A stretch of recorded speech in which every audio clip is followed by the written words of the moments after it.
जाल जो ड्रग्स, हथियार और आतंकवाद को एक साथ जोड़ता है। ये कोई मूवी प्लॉट नहीं, बल्कि हमारे देश की इंटरनल सिक्योरिटी का एक बहुत बड़ा चैलेंज है। आज हम इसी कॉम्प्लेक्स वेब को समझने की एक गहरी पड़ताल करेंगे। एंड ऑफ कोर्स, आगे बढ़ने से पहले चैनल को सब्सक्राइब करें, लाइक बटन दबाएं और वो नोटिफिकेशन बेल को ऑन कर लें ताकि आप कोई भी जरूरी जानकारी मिस ना करें। आज की चर्चा में हम भारत की इंटरनल सिक्योरिटी से जुड़े कुछ सबसे अहम सवालों को एक एक करके देखेंगे। हम नार्को टेररिज्म के खतरे से शुरू करेंगे, फिर टेररिज्म कैसे एक कॉम्पिटिटिव इंडस्ट्री बन गया है ये समझेंगे। इसके बाद हॉट परसूट और सर्जिकल स्ट्राइक्स के स्ट्रेटेजिक इंपैक्ट पर बात होगी। We will also cover drug trafficking, radicalisation, mob violence और एंटी टेररिज्म लॉज जैसे यूएपीए पर भी चर्चा करेंगे। और आखिर में टेरर फंडिंग के सोर्सेज और उन्हें रोकने के उपायों को समझेंगे।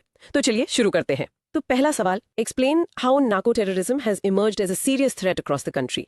Suggest suitable measures to counter narco-terrorism. Broad micro-theme. Narco-terrorism, the twin threat of drugs and terror. Narco-terrorism एक दोहरा खतरा। तो स्टार्ट करते हैं बेसिक से। ये नार्को-टेररिज्म है क्या? सिंपल शब्दों में अगर समझाना हो तो देखिए, नार्को टेररिज्म मतलब it's a dangerous combination drug trafficking और टेररिज्म का। जब आतंकवादी संगठन अपने ऑपरेशंस को फंड करने के लिए ड्रग्स के व्यापार का इस्तेमाल करते हैं तो उसे ही नार्को टेररिज्म कहते हैं। Simple. Okay, drugs for terror, got it. But इसका कोई रियल लाइफ एग्जांपल है जो इसे कॉन्टेक्स्ट में सेट कर सके? बिल्कुल। इसका सबसे बड़ा उदाहरण है इंडिया की जियोग्राफिकल लोकेशन। जैसा कि हमारे सोर्सेज में दिए गए मैप में दिखता है, भारत गोल्डन क्रेसेंट मतलब अफगानिस्तान, पाकिस्तान, ईरान और गोल्डन ट्रायंगल यानी म्यांमार, थाईलैंड, लाओस के बीच में है। राइट। ये दुनिया के दो सबसे बड़े ओपियम प्रोडक्शन जोन्स हैं। सो ये स्ट्रैटेजिक लोकेशन इंडिया को इंटरनेशनल ड्रग ट्रैफिकिंग के लिए एक नेचुरल ट्रांजिट रूट बना देती है। तो ये खतरा हमारे लिए इतना सीरियस क्यों है? आई मीन, इसकी जड़ें हमारी ज्योग्राफी और पोरस बॉर्डर्स में छिपी हैं। चलिए इसे अनपैक करते हैं। डेफिनेटली। सबसे पहले ज्योग्राफिक एंड स्ट्रेटेजिक फैक्टर्स, जैसा मैंने बताया, गोल्डन क्रेसेंट और गोल्डन ट्रायंगल की प्रॉक्सिमिटी एक बहुत बड़ा कारण है। ओके। इसके साथ ही इंडिया पाकिस्तान और इंडिया म्यांमार के साथ हमारे जो पोरस बॉर्डर्स हैं वो ड्रग्स की स्मगलिंग को काफी आसान बनाते हैं। और अब तो मैरीटाइम रूट्स भी इस्तेमाल हो रहे हैं, right? I think I read somewhere Gujarat के कोस्टल एरियाज में सीजर्स हुए हैं। एब्सोल्युटली, वो एक नया फ्रंट खुल गया है। दूसरा पॉइंट है operational nexus. Terrorist groups drug trafficking से मिले पैसों से अपनी एक्टिविटीज को फाइनेंस करते हैं, वेपन्स खरीदना, रिक्रूटमेंट करना, एवरीथिंग। सोर्सेज ये भी बताते हैं कि पाकिस्तानी स्टेट एजेंसीज भी इस नेक्सस को फैसिलिटेट करती हैं। Wow. And now it's even more advanced. अब तो ड्रोन्स और डार्क वेब का भी इस्तेमाल हो रहा है। Drones and the dark web, मतलब टेक्नोलॉजी का भी पूरा गलत इस्तेमाल हो रहा है। और इसका सबसे ज्यादा असर किन राज्यों पर पड़ रहा है? प्राइमरली पंजाब, जम्मू एंड कश्मीर और नॉर्थ ईस्ट के राज्य। ये फ्रंटलाइन स्टेट्स हैं। डेटा के मुताबिक दुनिया के 39% ओपियोइड यूजर्स साउथ एशिया में हैं और भारत इसका प्राइमरी मार्केट है। ये आपको स्केल ऑफ द प्रॉब्लम दिखाता है। It's huge. This is staggering. तो हम इससे निपटने के लिए कर क्या रहे हैं? What are the measures to counter narco terrorism? देखिए, कई कदम उठाए गए हैं। अ मल्टी प्रोंग्ड अप्रोच है। पहला है institutional strengthening. Okay, what is that involve? इसमें नेशनल इन्वेस्टिगेशन एजेंसी यानी एनआईए को एनडीपीएस एक्ट के तहत शक्तियां दी गई हैं। हर स्टेट में एंटी नार्कोटिक्स टास्क फोर्स यानी एएनटीएफ बनाई गई है और मल्टी एजेंसी कोऑर्डिनेशन के लिए एनसीओआरडी मैकेनिज्म है। NCORD, right, to break down silos. And technology का भी इस्तेमाल हो रहा होगा ना to fight back? Yes, technological and operational measures में मानस हेल्पलाइन है नंबर 1933। एनडीपीएस ऑफेंडर्स का एक नेशनल डेटाबेस है निदान पोर्टल पर। और बॉर्डर सिक्योरिटी को तो ऑफकोर्स बढ़ाया ही गया है विद बेटर टेक। लेकिन सिर्फ लॉ एनफोर्समेंट काफी नहीं होगा, right? What about awareness and rehabilitation, the demand side? Exactly, बहुत अच्छा पॉइंट है।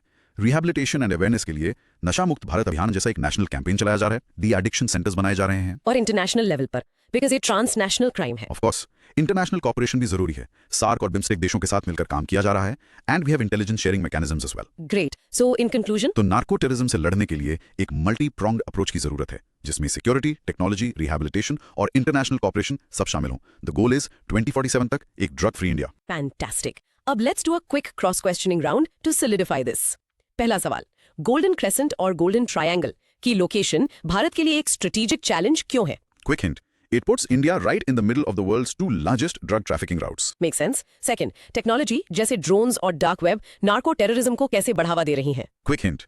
They allow for anonymous and hard to trace operations. No digital footprint, almost. Right. Third, सिर्फ smugglers को पकड़ना काफी क्यों नहीं है? रिहैबिलिटेशन क्यों जरूरी है? Quick hint. It addresses the demand side of the drug problem. अगर डिमांड ही नहीं होगी तो ट्रैफिकर्स का मार्केट कम हो जाएगा। Very true. फोर्थ, एनसीओआरडी जैसी मल्टी एजेंसी बॉडी का क्या फायदा है? Quick hint. It breaks down information silos and allows for coordinated, effective action. सब एजेंसीज एक पेज पर। Because drug trafficking is a transnational crime that crosses borders. अकेला देश नहीं लड़ सकता। ग्रेट। अब एक क्विक प्रैक्टिस क्यू, पॉज करें और इस फ्रेज को बोलकर देखें। Narco terrorism is a convergence of drug trafficking and terrorism financing. And a mini recap. In short, Bharat की लोकेशन इसे नार्को टेररिज्म के लिए वल्नरेबल बनाती है और इससे निपटने के लिए एक कॉम्प्रिहेंसिव स्ट्रैटेजी की जरूरत है। चलिए, now moving to the next question. Terrorism is emerging as a competitive industry over the last few decades. Analyze the above statement. Broad micro theme, the business of terror. आतंकवाद एक खतरनाक industry, ये सुनने में ही अजीब लगता है। टेररिज्म एज एन इंडस्ट्री, मतलब क्या है इसका? हाँ, it sounds strange but is an accurate description. इसका मतलब है कि टेररिस्ट ग्रुप्स अब सोफिस्टिकेटेड ऑर्गेनाइजेशंस की तरह काम कर रहे हैं। उनके अपने फंडिंग नेटवर्क्स हैं, स्ट्रक्चर्स हैं, और यहाँ तक कि मार्केट शेयर मतलब टेरिटोरियल कंट्रोल के लिए कंपटीशन भी है। Just like a business. Wow, इसका कोई रियल लाइफ एग्जांपल है जिससे ये कॉन्सेप्ट क्लियर हो? Perfect example is the resistance front या टीआरएफ, जिसका जिक्र सोर्सेज में है। ये लश्कर-ए-तैयबा का एक ऑफशूट है। जब एफएटीएफ की स्क्रूटनी बढ़ी तो इंटरनेशनल प्रेशर से बचने के लिए उन्होंने एक नया ब्रांड लॉन्च कर दिया। It's exactly what a company would do. That's fascinating and scary at the same time. तो कैसे टेररिज्म एक डिसेंट्रलाइज्ड नेटवर्क में बदल गया है और इसमें ये कंपटीशन के एलिमेंट्स क्या हैं? Let's unpack this. जरूर। सबसे पहले एवोल्यूशन ऑफ मॉडर्न टेररिज्म को देखें। पहले टेरर ग्रुप्स हायरार्किकल होते थे with one top leader like a pyramid. Right, एक लीडर को पकड़ लो और ग्रुप खत्म। एग्जैक्टली। अब they are decentralised networks, flat structures. इससे वो ज्यादा फ्लेक्सिबल और रेजिलिएंट होते हैं। एक सेल को पकड़ने से पूरा नेटवर्क कोलैप्स नहीं होता। और इनके फाइनेंशियल नेटवर्क्स वो भी सोफिस्टिकेटेड हुए होंगे। बहुत ज्यादा। हवाला तो है ही, बट अब क्रिप्टो करेंसी, शेल कंपनीज, इन सब का इस्तेमाल होता है to launder money and for anonymous fund transfers. It's a global financial web. ठीक है, अब आते हैं कंपैरेटिव एलिमेंट्स पर। इसमें सबसे पहला है टेरिटोरियल कंट्रोल। यस, सोर्स के मुताबिक 2023 में इंडिया में 408 टेररिस्ट इंसिडेंट्स हुए। छत्तीसगढ़ में 131, जम्मू एंड कश्मीर में 95 और झारखंड में 69। ये टॉप पर थे। यहाँ ग्रुप्स अपने डोमिनेंस के लिए compete करते हैं। Tough war basically. ओके, और दूसरा कंपैरेटिव एलिमेंट क्या है? दूसरा है टैक्टिकल इनोवेशन। अलग अलग ग्रुप्स अटैक के नए नए तरीके अपनाते हैं to stay relevant and effective. Data दिखाता है कि 48% इंसिडेंट्स शूटिंग्स थे, 26% आईईडी अटैक्स और 5% प्रॉपर्टी डैमेज। वो कॉन्स्टेंटली अपनी टैक्टिक्स को इवॉल्व करते रहते हैं। सो इस इंडस्ट्री को काउंटर करने के लिए हमारा रिस्पॉन्स क्या है? हमारा काउंटर टेररिज्म रिस्पॉन्स भी मल्टी लेयर्ड है। सबसे पहले इंटरनेशनल कोऑपरेशन। इंडिया ने UN counter terrorism trust fund में $500,000 कंट्रीब्यूट किए हैं और हम quad counter terrorism working group का भी हिस्सा हैं। और डोमेस्टिक लेवल पर? डोमेस्टिक मेजर्स में हमारे पास एनआईए है, नैटग्रिड है फॉर इंटेलिजेंस शेयरिंग और यूएपीए एक्ट जैसे लीगल फ्रेमवर्क्स हैं। तो जैसे जैसे टेररिज्म इवॉल्व हो रहा है, हमारा रिस्पॉन्स भी डायनामिक और कोऑर्डिनेटेड होना चाहिए। एग्जैक्टली। इंटरनेशनल कोऑपरेशन और डोमेस्टिक कैपेबिलिटीज दोनों को स्ट्रॉन्ग करना जरूरी है। कूल ना? Okay, cross question time. First, decentralized network structure terrorist groups को ज्यादा खतरनाक क्यों बनाता है? Quick hint, it makes them harder to dismantle. एक हेड को पकड़ने से पूरा ग्रुप खत्म नहीं होता। Make sense. Second, cryptocurrency terror financing के लिए इतनी अट्रैक्टिव क्यों है? Quick hint, it offers anonymity and bypasses traditional banking systems. कोई पेपर ट्रेल नहीं। राइट। थर्ड, टेरिटोरियल कंट्रोल के लिए कंपटीशन का क्या मतलब है? Quick hint, it's like a turf war, where groups fight for control over areas for recruitment, resources, and operations. Got it. Fourth, tactical innovation का एक example क्या हो सकता है? Quick hint, shifting from large-scale bombings to lone wolf attacks, using simple weapons. It's cheaper and harder to detect. And fifth, NATGRID जैसा intelligence sharing platform counter terrorism में कैसे मदद करता है? Quick hint, it connects the dots between different pieces of information from various agencies in real time. It creates a complete picture. Perfect. Let's do a practice cue. Practice saying this. Terrorism has evolved from hierarchical structures to decentralized competitive networks. And the mini recap. In short, terrorism अब एक industry की तरह काम करता है जिसमें funding, territory और tactics के लिए कंपटीशन है और इससे निपटने के लिए एक डायनामिक रिस्पॉन्स जरूरी है। Alright, let's move on to the third question, which is very topical. The terms hot pursuit and surgical strikes are often used in connection with armed action against terrorist attacks. Discuss the strategic impact of such actions. And the broad micro theme is proactive defense, a new doctrine. Hot pursuit और surgical strikes का strategic impact. So पहले let's define these terms. Hot pursuit क्या है? Hot pursuit का मतलब है हमलावरों का पीछा करते हुए बॉर्डर क्रॉस करना। It's an immediate response.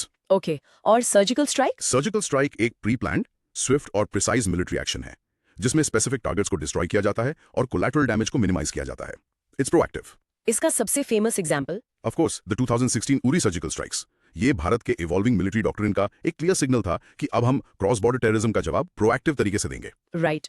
तो ये एक्शंस सिर्फ मिलिट्री ऑपरेशंस नहीं है, इनके स्ट्रेटेजिक बेनिफिट्स और चैलेंजेस भी हैं। चलिए इनके इम्पैक्ट को एनालाइज करते हैं। जरूर। सबसे पहले स्ट्रेटेजिक बेनिफिट्स। पहला और सबसे इंपॉर्टेंट है डिटरेंस इफेक्ट। डिटरेंस मतलब दुश्मन को अटैक करने से पहले 2 बार सोचने पर मजबूर करना। ये दिखाता है कि इंडिया अब चुप नहीं बैठेगा, देयर विल बी कॉन्सिक्वेंसेस। दूसरा बेनिफिट है, इससे हमारी इंटेलिजेंस कैपेबिलिटी स्ट्रांग होती है। रॉ, आईबी और मिलिट्री इंटेलिजेंस के बीच कोऑर्डिनेशन बेहतर होता है। और हमारी स्पेशल फोर्सेस की रेडीनेस भी तो टेस्ट होती है, right? Yes, that's a third benefit. Operational readiness of units like para SF and Marcos, उन्हें रियल वर्ल्ड कॉम्बैट एक्सपीरियंस मिलता है। और चौथा बेनिफिट है डिप्लोमेटिक लेवरेज। जब हम टेररिज्म के खिलाफ सक्सेसफुल ऑपरेशंस करते हैं तो फैट, एफटीएफ और यूएनएससी जैसे इंटरनेशनल फोरम्स में हमारी बात का वजन बढ़ता है। फेयर इनफ, लेकिन इसके चैलेंजेस भी तो होंगे, बड़े चैलेंजेस। बिल्कुल। स्ट्रेटेजिक चैलेंजेस में सबसे बड़ा है एस्केलेशन रिस्क। ऐसे ऑपरेशन से 2 न्यूक्लियर आर्म्ड देशों के बीच कॉन्फ्लिक्ट बढ़ सकता है। एक छोटी सी चिंगारी आग लगा सकती है। दूसरा है इंटरनेशनल रिलेशंस पर असर, डिप्लोमेटिक टाइज में तनाव आ सकता है। और लीगल एस्पेक्ट भी है। यस। तीसरा चैलेंज है हमें इंटरनेशनल लॉ, खासतौर पर यूएन चार्टर आर्टिकल 51 का भी ध्यान रखना होता है, which is about self defence. So overall impact assessment क्या है? क्या ये इफेक्टिव रहे हैं? डेटा तो यही बताता है। टेररिज्म रिलेटेड इंसिडेंट्स 2022 में 457 थे, जो 2023 में घटकर 267 हो गए। That's a significant drop. Cross border infiltration में भी कमी आई है। 2023 में कुछ पीरियड्स में जीरो इन्फिल्ट्रेशन अचीव किया गया। और हाँ, पब्लिक मोरल भी बूस्ट होता है। सो इन कंक्लूजन, हॉट परस्यूट और सर्जिकल स्ट्राइक्स ने इंडिया के काउंटर टेररिज्म अप्रोच को ट्रांसफॉर्म किया है। यस, लेकिन नेशनल सिक्योरिटी और इंटरनेशनल स्टेबिलिटी के बीच एक डेलिकेट बैलेंस बनाए रखना बहुत जरूरी है। Okay, cross question time. First, deterrence effect का असल मतलब क्या है? Quick hint, it's about making the enemy think twice before attacking, by showing you have the will and capability to hit back hard. Second, surgical strikes diplomatic leverage कैसे बढ़ाती हैं? Quick hint, it positions India as a strong nation actively fighting terrorism, giving it more credibility in global discussions. Third, escalation risk को manage करना क्यों जरूरी है? Quick hint, to prevent a small targeted strike from turning into a full-scale war. Simple as that. Fourth, UN charter article 51 self defence के context में relevant क्यों है? Quick hint, it provides the legal justification under international law for a country to take military action to defend itself. And fifth, zero infiltration का achievement क्या signify करता है? Quick hint, it shows the effectiveness of both border security and proactive military actions in stopping terrorists from crossing over. Got it. Now pause and practice saying surgical strikes offer strategic benefits like deterrence, but also carry risks like escalation. And the mini recap, in short, surgical strikes Bharat की proactive defense policy को दिखाती हैं, जिनसे security बढ़ी है, पर international relations और escalation का risk भी है. All right, let's tackle the fourth question. It goes back to the drug problem, but connects it to other crimes. India's proximity to two of the world's biggest illicit opium growing states has enhanced her internal security concerns. Explain the linkages between drug trafficking and other illicit activities such as gun running, money laundering, and human trafficking. What countermeasures should be taken to prevent the same? Broad micro theme. The criminal nexus. The criminal nexus. This is a very important topic. हमने golden crescent और golden triangle की बात की. हाँ, वहीं से start करते हैं. तो ये प्रॉक्सिमिटी, मतलब ये लोकेशन, हमारी इंटरनल सिक्योरिटी के लिए एक इतना बड़ा कंसर्न क्यों है? देखिए, it's not just about drugs coming into India. The problem is the ecosystem that it creates. Drug trafficking कभी अकेला नहीं होता. It's a gateway crime. A gateway crime मतलब जहां ड्रग्स का ट्रेड होगा, वहां दूसरे illicit activities अपने आप आ जाएंगी. They are all interconnected. A nexus. Okay, so let's break down these linkages. पहला, ड्रग ट्रैफिकिंग और गन रनिंग. ये सबसे डायरेक्ट लिंक है. जो रूट्स ड्रग स्मगल करने के लिए यूज होते हैं, आमतौर पर वही रूट्स वेपन्स यानी गन्स स्मगल करने के लिए भी यूज होते हैं. Often, payment for drugs is not in cash, but in weapons. It's a barter system. So terror groups get both money and arms. Wow. Okay, what about money laundering? Drug trade से जो पैसा आता है वो dirty money है. उसे clean करना जरूरी है to bring it into the formal economy. तो यहाँ मनी लॉन्ड्रिंग के टेक्निक्स जैसे हवाला, शेल कंपनीज और अब क्रिप्टो करेंसी यूज होती हैं. ये पैसा फिर टेररिज्म से लेकर रियल एस्टेट तक कहीं भी इन्वेस्ट हो सकता है. So it poisons the entire financial system and human trafficking. ये कैसे जुड़ता है? ये थोड़ा कॉम्प्लेक्स है. कई बार ड्रग म्यूल्स के तौर पर वल्नरेबल लोगों, स्पेशली वुमेन एंड चिल्ड्रन को यूज किया जाता है. उन्हें डेड ट्रैप्स में फंसाकर या जबरदस्ती इस काम में धकेला जाता है. So drug routes become human trafficking routes. This is a truly vicious cycle. तो इससे रोकने के लिए काउंटर मेजर्स क्या होने चाहिए? What should be done? Counter measure भी मल्टी डिमेंशनल होने चाहिए. पहला, border management. We need better technology like sensors, drones and fences और better inter agency coordination at the borders. One border one force जैसे concepts पर सोचना होगा. Technology is key, right? और दूसरा, financial crackdown. Agencies like enforcement directorate ED and financial intelligence unit FIU को और strong करना होगा. मनी ट्रेल को फॉलो करना है सबसे critical. Hitting them where it hurts the most, their wallet. Make sense. तीसरा, लीगल फ्रेमवर्क्स. लॉज जैसे PMLA, prevention of money laundering act को और मजबूत करना और फास्ट ट्रैक कोर्ट्स बनाना जरूरी है for speedy trials. And lastly, international cooperation. Yes, international cooperation is non-negotiable. Drug trafficking एक global problem है. Intelligence sharing, joint operations, extradition treaties, इन सब के बिना इस nexus को तोड़ना impossible है. Great. Let's get to the cross questions. First, gateway crime से क्या मतलब है? Quick hint. It means one crime, drug trafficking, opens the door for many other related crimes like gun running and money laundering. Second, drug trafficking और money laundering के बीच का link इतना strong क्यों है? Quick end. Because drug trade generates huge amounts of illegal cash that needs to be cleaned to be used, which is exactly what money laundering does. Third, one border one force का concept border management में कैसे help कर सकता है? Quick hint. It creates clear accountability. एक force एक border के लिए रिस्पॉन्सिबल होगी, जिससे कंफ्यूजन और कोऑर्डिनेशन गैप्स कम होंगे. फोर्थ, फाइनेंशियल क्रैकडाउन मतलब पीएमएलए जैसे लॉज इस नेक्सस को तोड़ने में इतने इंपॉर्टेंट क्यों हैं? Quick hint. Because it targets the profit motive. अगर पैसा ही नहीं बचेगा तो क्रिमिनल एंटरप्राइज कोलैप्स कर जाएगा. Excellent point. एंड फिफ्थ, इस प्रॉब्लम को सॉल्व करने के लिए सिर्फ डोमेस्टिक एफर्ट्स काफी क्यों नहीं है? Quick hint, because the criminal networks are transnational. The source of drugs, the routes, and the money are all spread across multiple countries. Perfect. Ab, let's practice this. Pause and try to say this aloud. Drug trafficking acts as a gateway crime, creating a nexus with gun running, money laundering, and human trafficking. And a quick mini recap. In short, India's location fuels a criminal nexus where drugs, guns, and dirty money are linked, and countering it requires a multi-front approach, from border tech to global cooperation. Let's shift gears now to a more societal challenge. Question 5. The diverse nature of India, as a multi-religious and multi-ethnic society, is not immune to the impact of radicalism, which is seen in her neighborhood. Discuss along with strategies to be adopted to counter this environment. Broad micro-theme, protecting pluralism. Protecting pluralism. This is about the battle of ideas. Right India की diversity हमारी सबसे बड़ी ताकत है but लेकिन sources कहते हैं कि ये रेडिकलिज्म के इम्पैक्ट से इम्यून नहीं है what does that mean exactly इसका मतलब यह है कि जो एक्सट्रीमिस्ट आइडियोलॉजीज हमारे पड़ोसी देशों में हैं, चाहे वो रिलीजियस एक्सट्रीमिज्म हो या एथनिक सेपरेटिज्म, उनका असर इंडिया पर भी पड़ सकता है। एक्सट्रीमिस्ट ग्रुप्स हमारी डाइवर्सिटी को एक्सप्लॉइट करने की कोशिश करते हैं। वो अलग अलग कम्युनिटीज के बीच डिस्ट्रस्ट और हेट्रेड पैदा करके सोशल फैब्रिक को तोड़ना चाहते हैं। So what are the factors that make a society even a diverse one like ours vulnerable to radicalism sources के हिसाब से कई फैक्टर्स हैं। पहला, सोशियो इकोनॉमिक ग्रीवेंसेस जैसे पॉवर्टी, अनएम्प्लॉयमेंट या परसीव्ड इनजस्टिस। एक्सट्रीमिस्ट ग्रुप्स इन ग्रीवेंसेस को एक्सप्लॉइट करके लोगों को, स्पेशली यूथ को, रिक्रूट करते हैं। Okay the classic us versus them narrative exactly. दूसरा है the role of social media. ये एक डबल एज स्वॉर्ड है। On one hand it connects people, on the other hand ये रैडिकल प्रोपेगेंडा, फेक न्यूज और hate speech फैलाने का सबसे पावरफुल टूल बन गया है। एल्गोरिथम्स एको चेंबर्स क्रिएट करते हैं। We've seen that with ISIS recruitment right precisely. तीसरा फैक्टर है एक्सटर्नल इन्फ्लुएंस। हमारे नेबरहुड में स्टेट और नॉन स्टेट एक्टर्स हैं जो इंडिया में इंस्टेबिलिटी पैदा करने के लिए रैडिकल ग्रुप्स को सपोर्ट, फंड और ट्रेन करते हैं। तो इस डेंजरस एनवायरनमेंट को काउंटर करने के लिए क्या स्ट्रेटजीज होनी चाहिए how do we protect our pluralism the strategies must be holistic. पहला, counter narratives and education. Human extremist propaganda को डिबंक करने के लिए क्रेडिबल, पॉजिटिव नैरेटिव्स प्रमोट करने होंगे।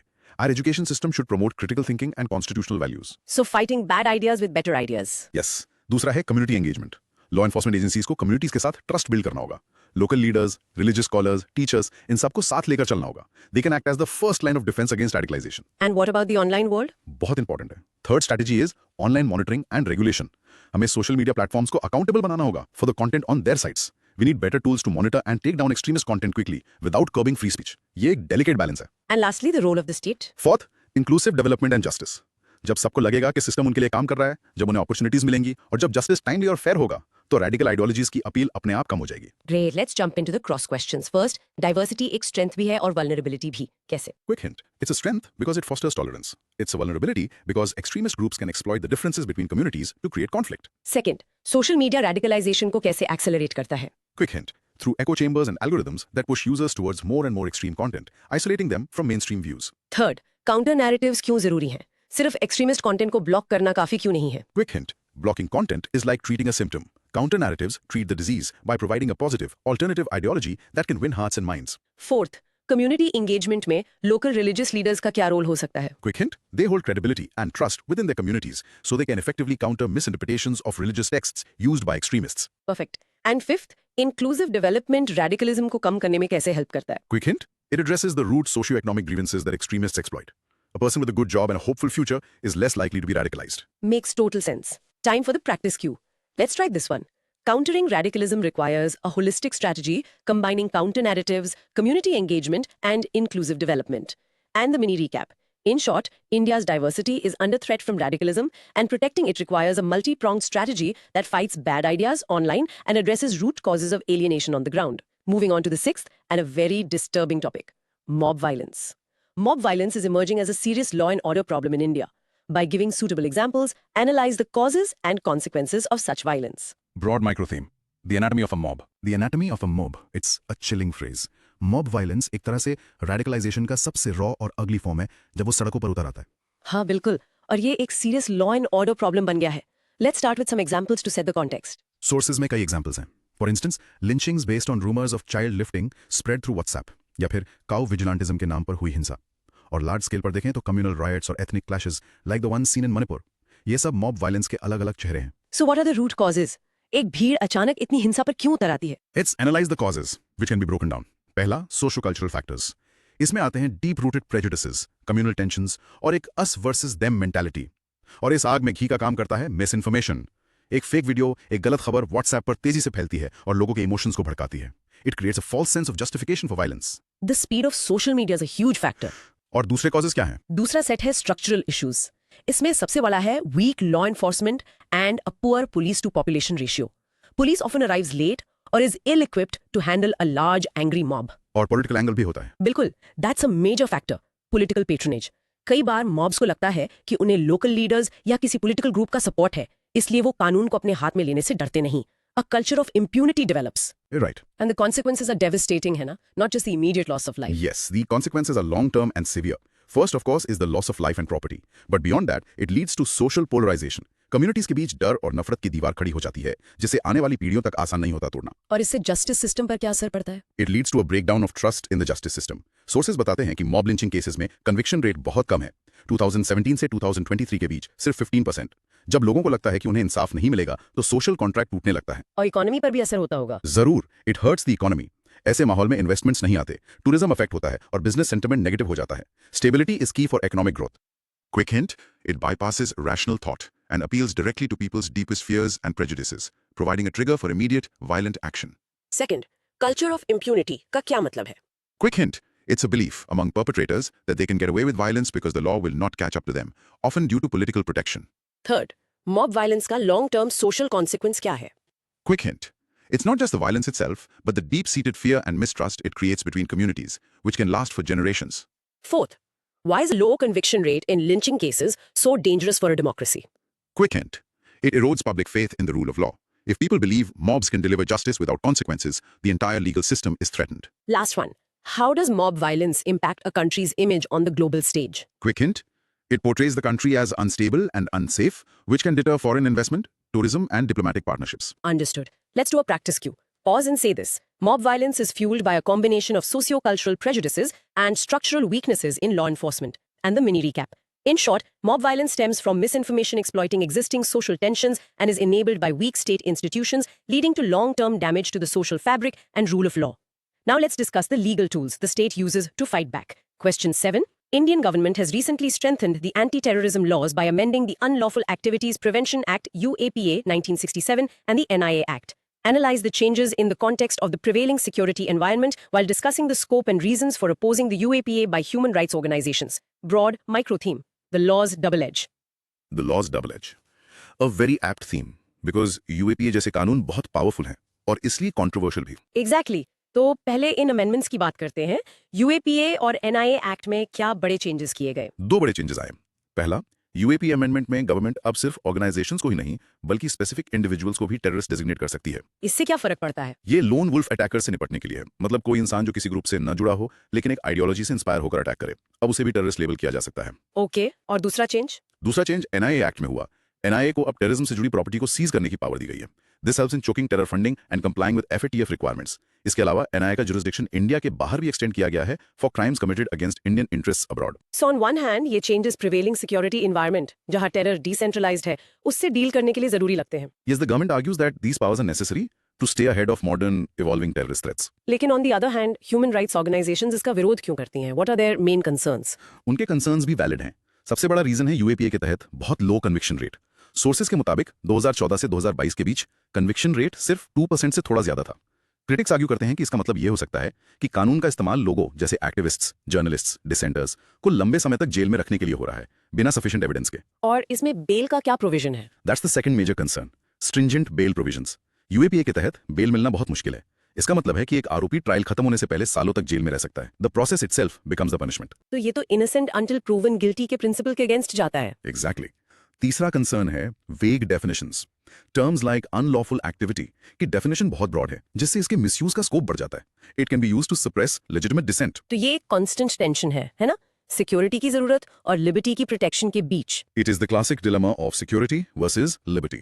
Finding that balance, ensuring robust judicial oversight while keeping the law effective is the real challenge for any democracy facing terrorism. Time for cross questions. First, एक individual को terrorist designate करने का provision क्यों लाया गया? Quick hint.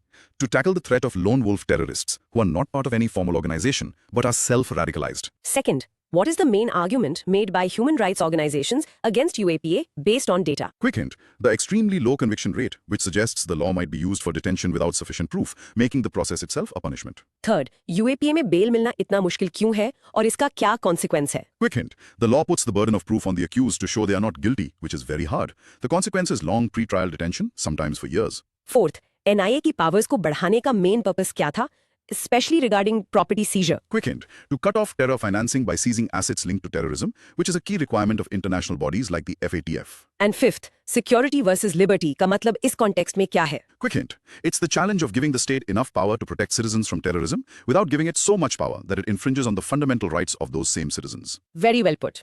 Now let's practice this line. The UAPA amendments aim to tackle modern terror threats but raise concerns about civil liberties due to low conviction rates and stringent bail provisions. And a quick mini recap. In short, UAPA is a double-edged sword, a powerful tool against terror that also carries the risk of misuse, highlighting the difficult balance between national security and individual freedom. Let's broaden the scope now. Question 8 is about the overall picture. The scourge of terrorism is a grave challenge to national security. What solutions do you suggest to curb this growing menace? What are the major sources of terrorist funding? Broad micro theme. Starving the beast. Cutting terror's lifeline. Starving the beast बहुत अच्छा theme है, क्योंकि बिना पैसे के कोई भी terror organisation survive नहीं कर सकती. Right? तो पहले बात करते हैं major sources of terrorist funding की. पैसा आता कहां से? सोर्सेज मल्टीपल हैं. सबसे पहले स्टेट स्पॉन्सर्ड टेररिज्म. कुछ देश स्ट्रेटेजिक एसेट्स के तौर पर टेरर ग्रुप्स को फंड, ट्रेन और सेफ हेवन प्रोवाइड करते हैं. ओके. नंबर 2. Organise crime. हमने इस पे बात की. Drug trafficking, narco terrorism, arm smuggling, human trafficking, kidnapping for ransom, ये सब रेगुलर इनकम स्ट्रीम्स हैं. राइट. और तीसरा, इलिसिट डोनेशंस एंड चैरिटीज. कई बार लेजिटिमेट लुकिंग चैरिटीज या एनजीओज फ्रंट कंपनीज की तरह काम करती हैं, जो डोनेशंस कलेक्ट करके उसे टेरर एक्टिविटीज में फनल कर देती हैं. इसे ट्रेस करना तो बहुत मुश्किल होगा. बहुत. और चौथा, मॉडर्न सोर्स है crypto currency and crowd funding. Online platforms और क्रिप्टो की एनोनिमिटी का फायदा उठाकर वो दुनिया भर से स्मॉल अमाउंट्स में पैसा कलेक्ट कर लेते हैं, जिसे ट्रैक करना ऑलमोस्ट इम्पॉसिबल है. So the beast has many ways to feed itself. तो इस मेनेस को कर्ब करने के सॉल्यूशंस क्या हैं? How do we starve it? Solutions भी मल्टी लेयर्ड होने चाहिए. पहला, स्ट्रेंथनिंग फाइनेंशियल इंटेलिजेंस. हमारी एजेंसीज जैसे FIU को और पावरफुल बनाना होगा. We need to enhance our capabilities to track and analyse suspicious financial transactions, specially in the crypto space. Okay, follow the money. Always. दूसरा, रोबस्ट इंटरनेशनल कोऑपरेशन. FATF जैसे platforms पर actively engage करके उन देशों पर pressure बनाना होगा जो terror financing को सपोर्ट करते हैं. Bilateral agreements for intelligence sharing are also crucial. And on the domestic front? तीसरा, effective legal and regulatory frameworks. UAPA, PMLA जैसे कानून का strict implementation. Plus NGOs और charities के financial dealings में transparency लाना. और grassroots level पर? हाँ, ये बहुत important है. चौथा solution है public awareness and community policing. लोगों को fake charities और हवाला networks के बारे में जागरूक करना और communities को encourage करना कि वो suspicious activities को report करें. Trust build करना जरूरी है. Let's move to the cross questions. First, state-sponsored terrorism funding का सबसे dangerous source क्यों है? Quick hint. Because it provides terror groups with not just money, but also sophisticated training, weapons, intelligence, and a safe place to operate, making them far more lethal. Second, why is cryptocurrency a perfect tool for terror financing? Quick hint. It offers anonymity, is decentralized, not controlled by any bank or government, and allows for fast cross-border transactions that are very hard to trace. Third, FATF, Financial Action Task Force का role terror financing को रोकने में क्या है? Quick hint. It sets global standards for combating money laundering and terror financing and grey lists or blacklist countries that don't comply, putting economic and diplomatic pressure on them. Fourth, follow the money strategy इतनी effective क्यों मानी जाती है? Quick hint. Because every terrorist act, from buying a SIM card to making a bomb, requires money. Cutting off the money supply disrupts their entire operational capability. And fifth, community policing terror funding को रोकने में कैसे मदद कर सकती है? Quick hint. Local communities are the first to notice suspicious activities, like a sudden inflow of cash or a fake charity operating in their area. If they trust the police, they can provide vital intelligence. Brilliant. Now, let's practice a key phrase. Starving the beast of terrorism requires a multi-pronged attack on its financial lifelines, from international pressure to local community awareness. And the mini recap: in short, terror funding comes from diverse sources like state sponsors and organized crime, and curbing it requires a comprehensive strategy focused on cutting off the money supply at every level. Now, for a very specific and modern threat. Question 9. Religious indoctrination via social media has resulted in Indian youth joining ISIS. What is ISIS and its mission? How can ISIS be dangerous to the internal security of our country? Broad micro theme: the digital caliphate. It perfectly captures how ISIS operates. ISIS या Islamic State of Iraq and Syria एक Salafi jihadist militant group है. और इसका mission क्या है? What's the end goal? उनका primary mission है एक ग्लोबल कैलिफेट यानी खिलाफत एस्टैब्लिश करना, a state governed by their extremist interpretation of Islamic law और शरियत. वो इसके लिए एक्सट्रीम वायलेंस, बीहेडिंग्स, मास किलिंग्स, इन सब का इस्तेमाल करते हैं। उनकी आइडियोलॉजी बहुत ब्रूटल और एब्सोल्यूटिस्ट है। So they are not just a regional group, they have global ambitions. Exactly और यही चीज उन्हें इंडिया की इंटरनल सिक्योरिटी के लिए इतना डेंजरस बनाती है, भले ही उनका डायरेक्ट फिजिकल प्रेजेंस यहाँ लिमिटेड हो। तो ये खतरा आखिर है क्या?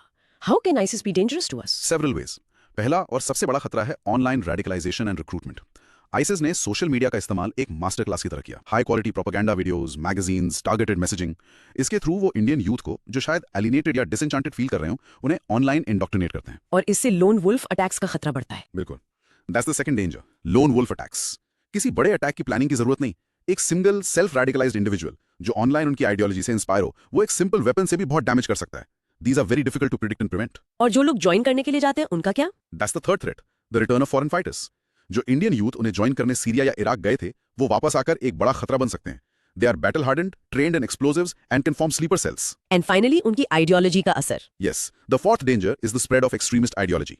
Even if no one joins or attacks, उनकी hateful propaganda हमारे social fabric को poison कर सकती है. It can create communal tensions and inspire other local extremist groups. Okay, let's do the cross questions. First, ISIS को digital caliphate क्यों कहा जाता है? Quick hint, because while their physical caliphate in Iraq and Syria was destroyed, they have successfully built a powerful and influential caliphate in the online world to spread their ideology and recruit globally. Second, what makes a young person vulnerable to ISIS's online propaganda? Quick hint, a combination of factors like a sense of alienation, personal grievances, identity crisis, and a lack of critical thinking skills, which ISIS's sophisticated propaganda exploits. Third, lone wolf attacks इतने dangerous क्यों होते हैं from a security perspective? Quick hint, because they are planned and executed by a single individual with no communication with a larger group, making them almost impossible to detect through traditional intelligence gathering. Fourth, why are returning foreign fighters considered a ticking time bomb? Quick hint, they possess real-world combat skills, bomb-making knowledge, and connections to international terror networks, which they can use to train others and plan sophisticated attacks back home. And fifth, how can ISIS's ideology threaten India even without any physical attacks? Quick hint, by polarizing society, deepening communal divides, and creating an environment of fear and mistrust, which weakens the country from within. Got it. Time for a practice cue. Say this aloud. ISIS poses a threat through its digital caliphate, which enables online radicalization and inspires lone wolf attacks. And the mini recap. In short, ISIS, with its mission of a global caliphate, is a major threat to India, not through physical presence, but through its powerful online propaganda that radicalizes youth and inspires violence. Let's move on to question 10, which circles back to terror funding, but with a focus on a specific event. Give out the major sources of terror funding in India and efforts being made to curtail these sources. In the light of this, also discuss the aim and objective of the No Money for Terror NMFT conference recently held at New Delhi in November 2022.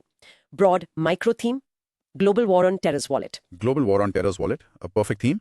So, हमने major sources of terror funding पे पहले बात की थी, state sponsors, organized crime, fake charities, crypto. Right.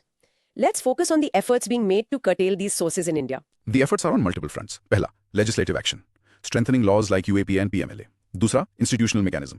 We have a multi-agency center, MAC for intelligence sharing, and as we discussed, NADGRID for collating data. The NIA has a special terror funding and fake currency cell. So specialized cells for a specialized problem. Exactly. तीसरा, financial sector regulation. The RBI and SEBI have strict KYC, know your customer, and AML, anti-money laundering norms to prevent the misuse of the banking system. और चौथा, international cooperation, actively participating in forums like FATF. ठीक है.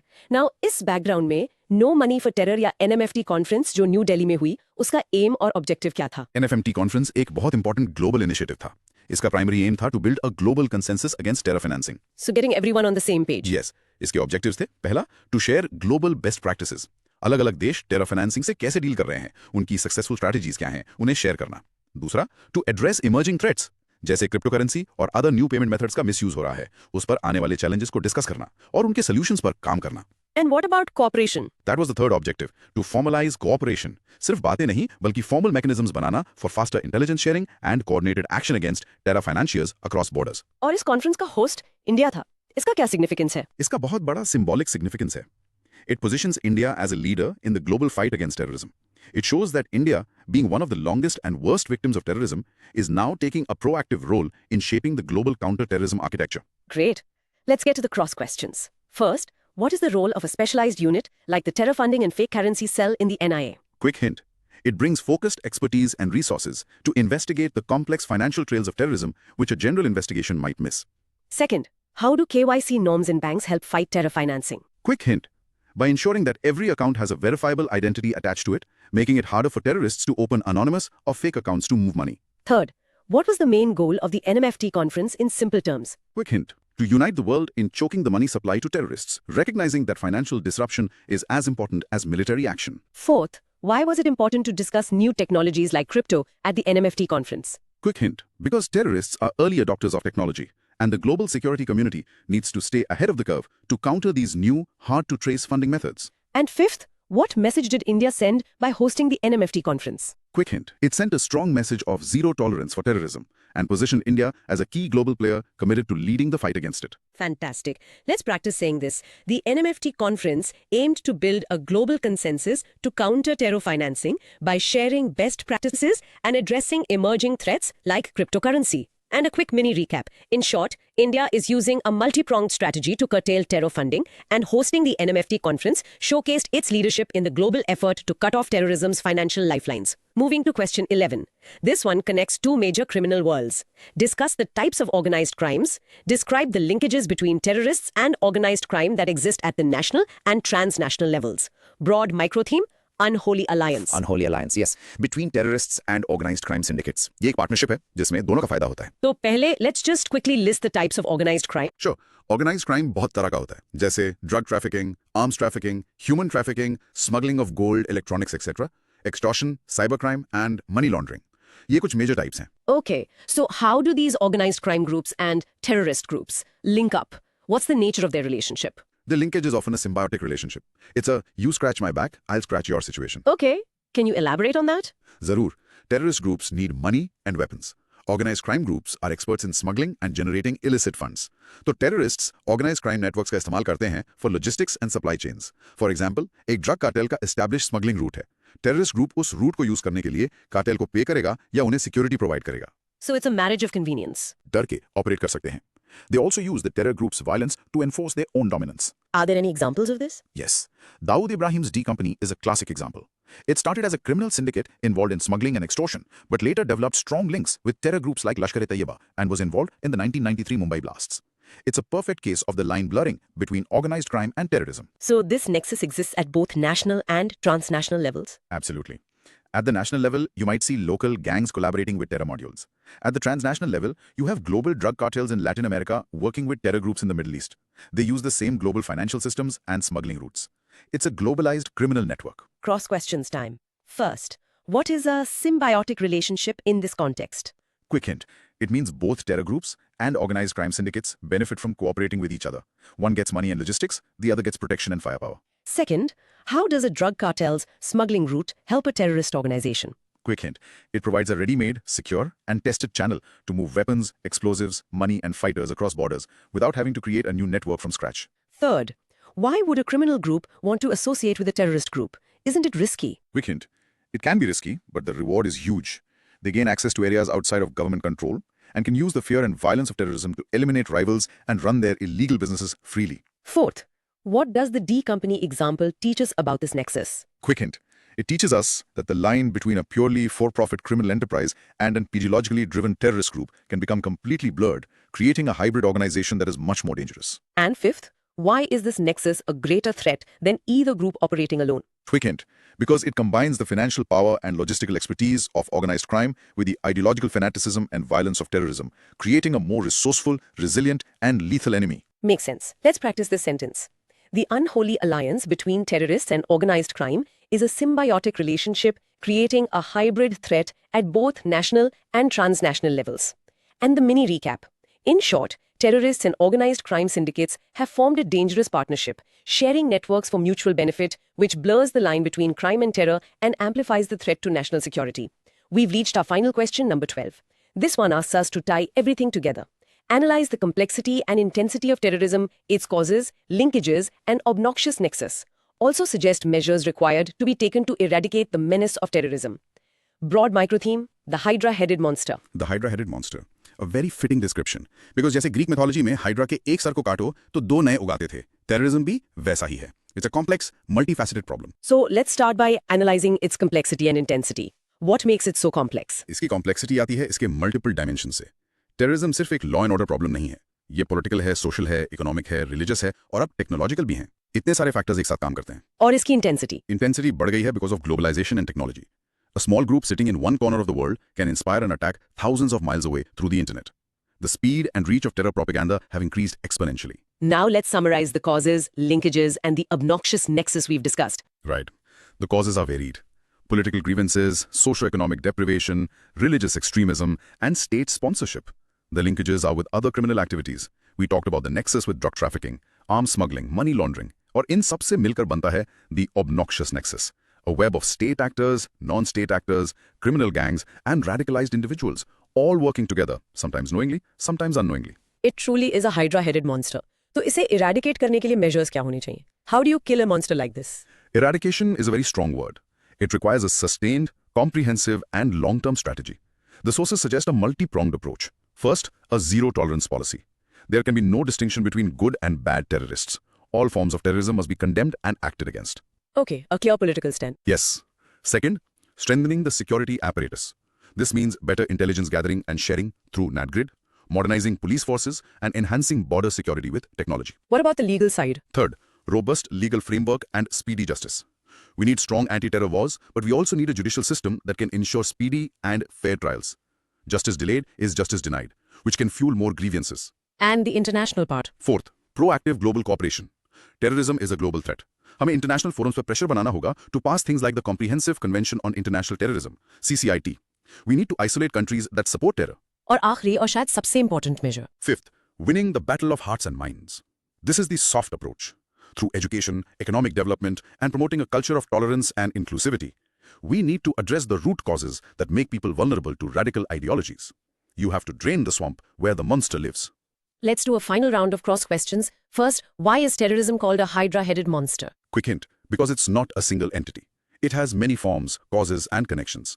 If you solve one aspect, like funding, another, like online radicalization, can become more prominent. Second, how has technology increased both the complexity and intensity of terrorism? Quick hint, it has made recruitment and propaganda global, complexity, and enabled lone wolf attacks and rapid fund transfers, making the threat more immediate and widespread. Intensity.